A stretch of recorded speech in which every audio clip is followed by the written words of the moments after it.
Welcome to the Limitless Leaders Podcast. This is a show where my guests and I explore and expand on all things mindset, leadership, and communication. On the show, I interview inspiring leaders, business owners, and entrepreneurs from all walks of life, where they share their stories, experiences, and lessons. This is a podcast for you if you're looking to learn, grow, and accelerate your life, career, and who you are.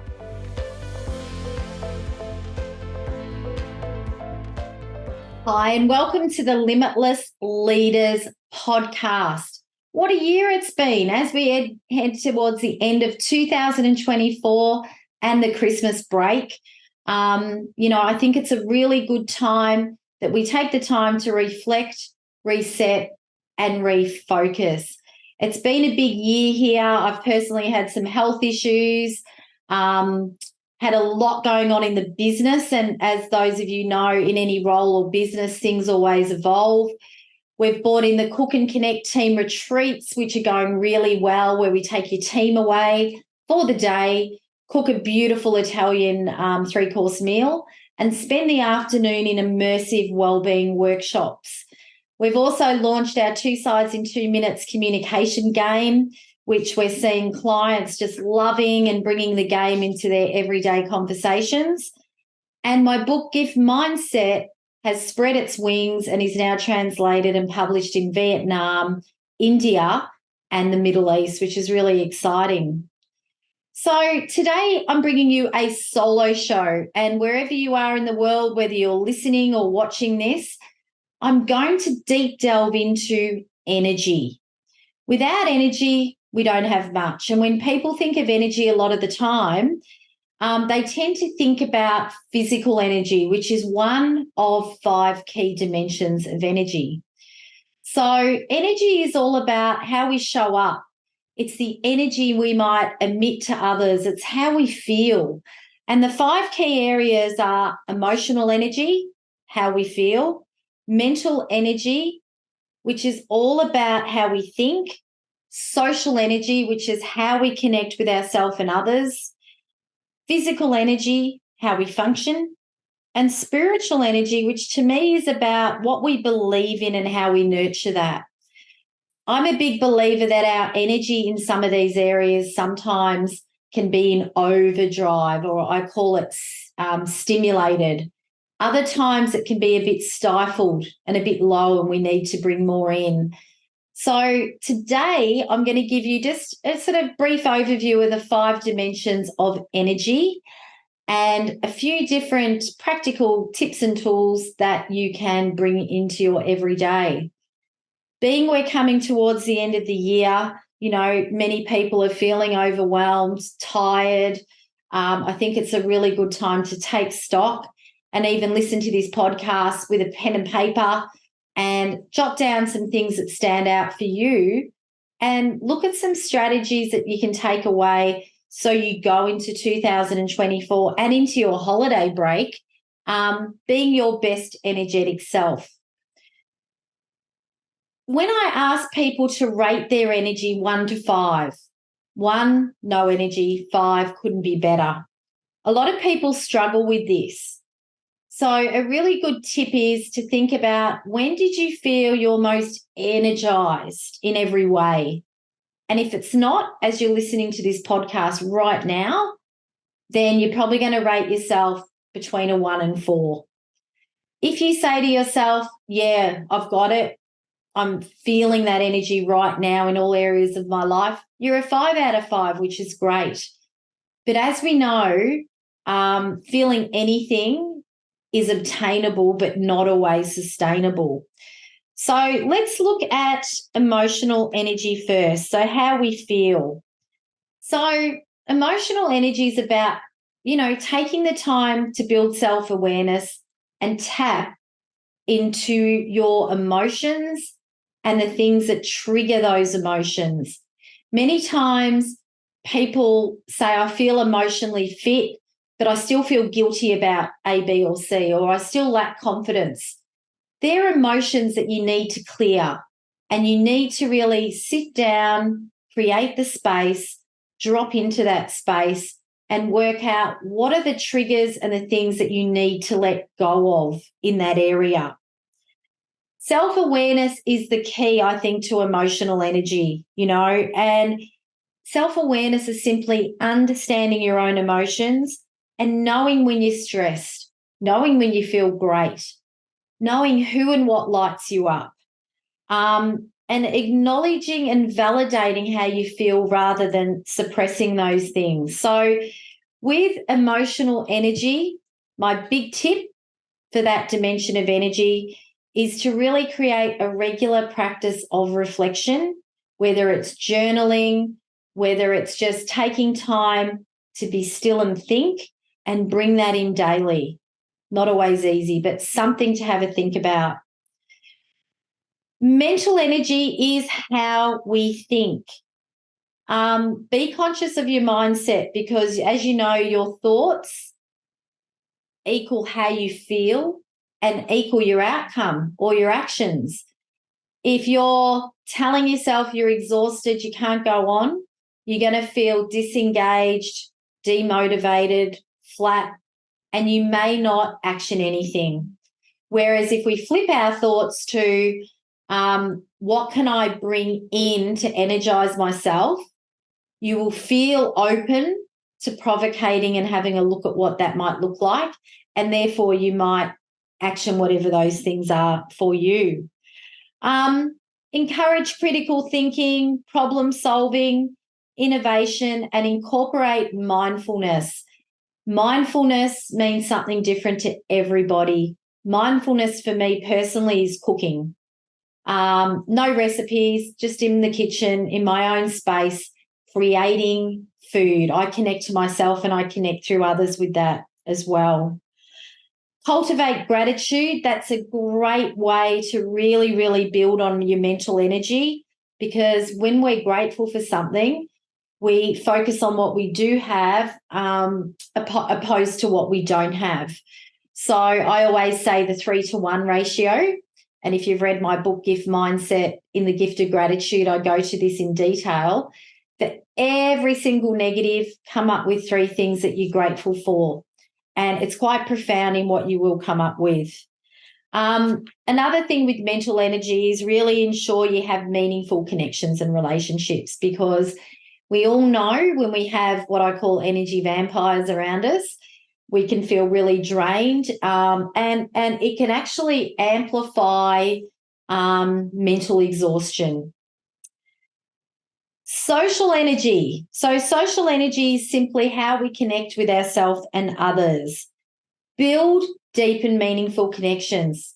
It sounds easy, but in the day of all this technology, AI, running on the treadmill of life, it's easy to think we're connected to 1,000 people when really we're not connecting deeply and having meaningful interactions. I call these topical interactions. Hi, how are you? Good, how are you? That's not connecting. So eliminate relationships that drain you, especially when you're feeling a bit flat, because we tend to gravitate to people who are vibrating at the same frequency of ourselves without realizing. So even if you've got a family member that might be a bit draining, we all have those, just eliminate your exposure to them, especially when you feel your social, emotional and mental energy is quite low. Spend quality time with family and friends. And I think the best way to create those open and meaningful relationships and conversations is to listen, communicate openly, listen deeply. And this really helps us to respect the other person, which in turn creates trust. Also, to challenge yourself to seek out new social opportunity that align with your interests. So when you meet new people that are like-minded, it gives you a fresh perspective on things. But, put in place boundaries. That's my biggest tip on who you're spending your time and energy with. And those that know my thought leadership, I'm very big on creating no lists. So what are 3 people or situations you'll be saying no to connect more deeply? Connect with yourself as well. We don't always think of that. You can't connect deeply with others if you're not connected to yourself. So spend some alone time. I know that might sound a bit weird, but if you're happy in your own company, you're going to be even happier around other people.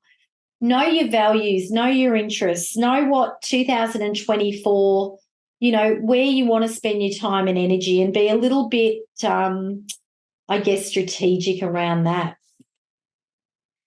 The fourth dimension of energy is physical energy. And this is the one we hear a lot about, through PT trainers, through people that are really big on having a rigorous exercise sort of regime, all of that sort of thing. So create habits around your physical well-being. Statistics are showing that Australians spend an average of 90% of their time indoors, and this is post-pandemic. And I think that comes from people working from home, getting caught up in the doing, not getting out for exercise. So make sure, instead of a little cat nap in the afternoon, get out and get moving. Even if it's for 15 minutes, it can do wonders. Get outside in nature. Our brains cannot comprehend the complexity of nature, therefore it slows down. And that's why if you've got a bit of a block or you're feeling a bit sluggish, get outside. Even go to a cafe and get your coffee or your juice or whatever. And for 10 minutes, don't take your phone, just get out. Get grounded. This has been around for centuries, and I write a lot about this. Grounding is simply having your feet in touch with the earth.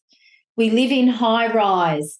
We always have shoes on. So walking on grass, walking on the beach, it helps balance what makes us up as a human that's usually taken away from being removed from grounding. So really important.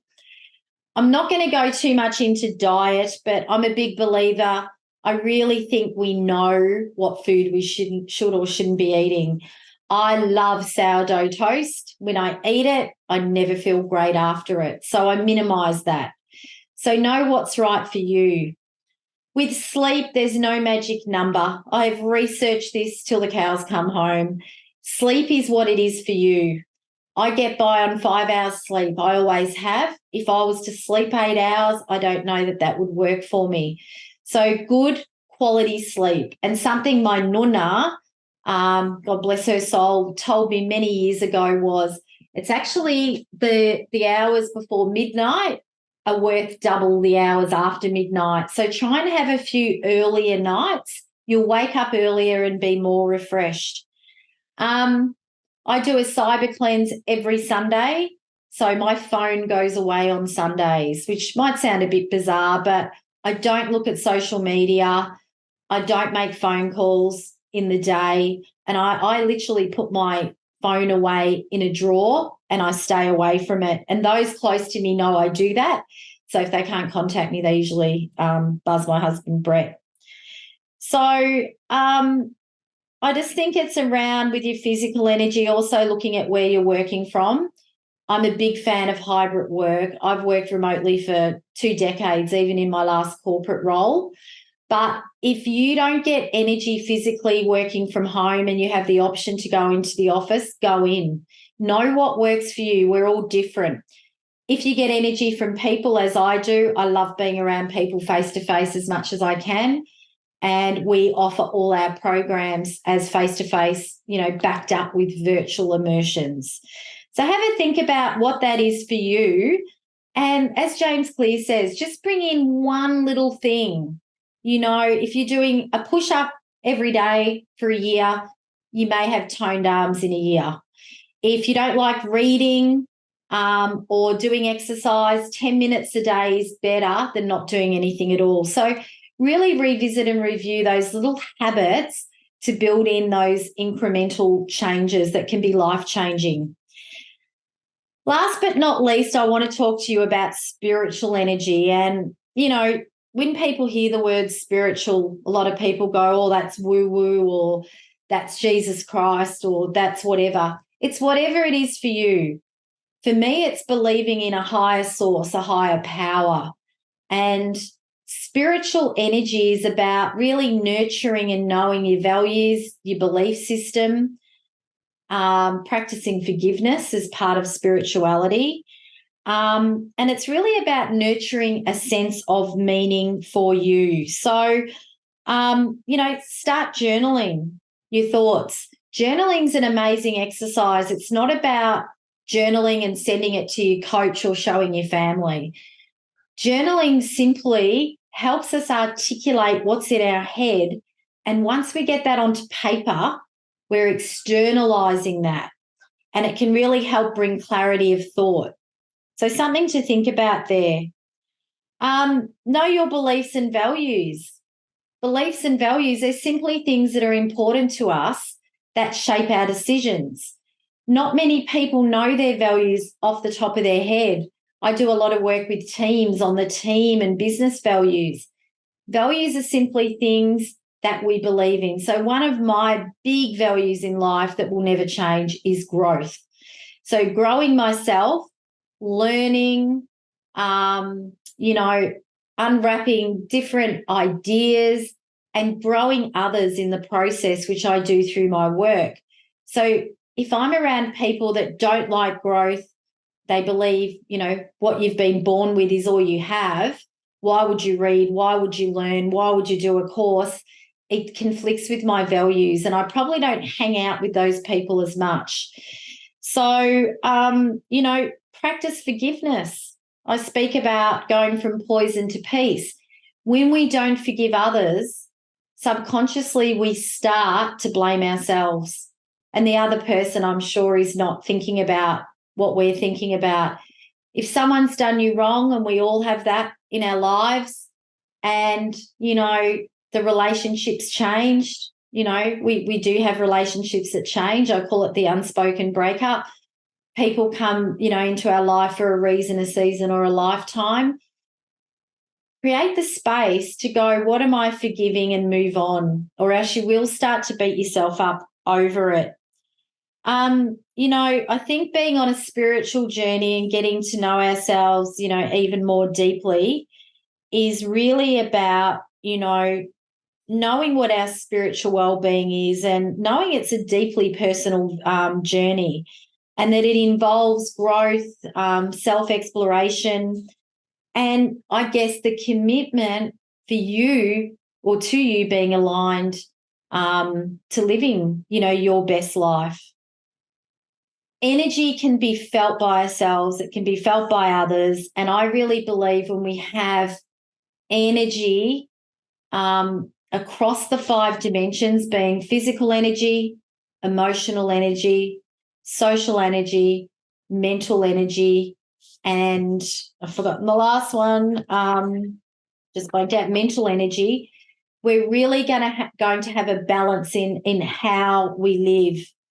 I know for a fact by focusing on these 5 dimensions, it's not only good for ourselves, but it helps us empower others, and it helps us transform where we're at, the business we're in, what we're doing as our role, and helps us to thrive in what I call an ever-changing world.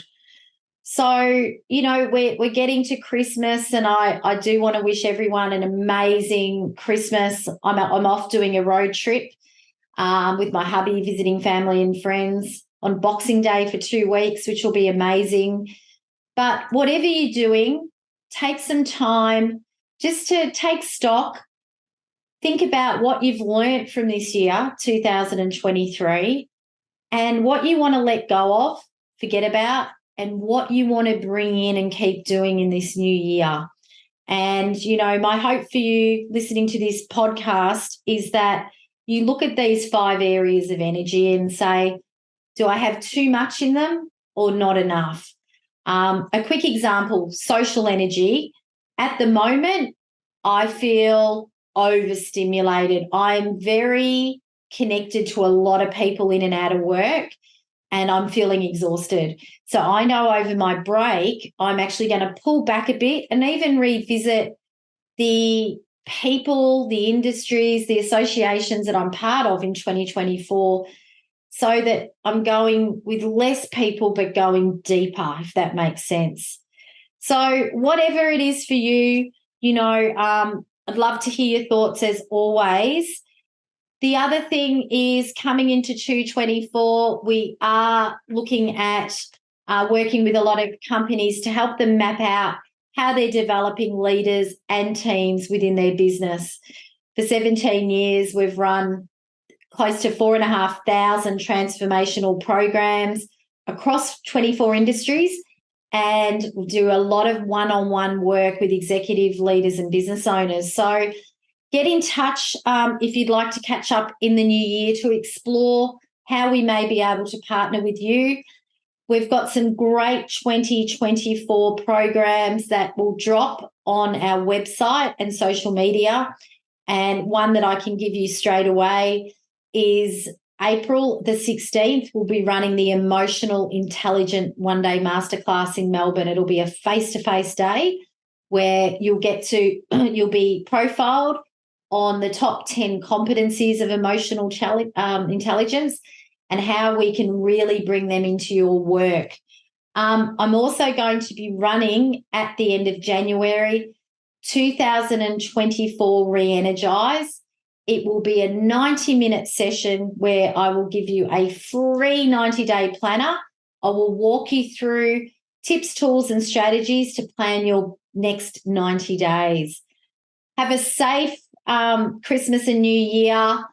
We've got some amazing episodes dropping over the next few months, or go back and have a look at over 50 episodes on our podcast where I've interviewed amazing authors, business owners, CEOs, and people from, all walks of life.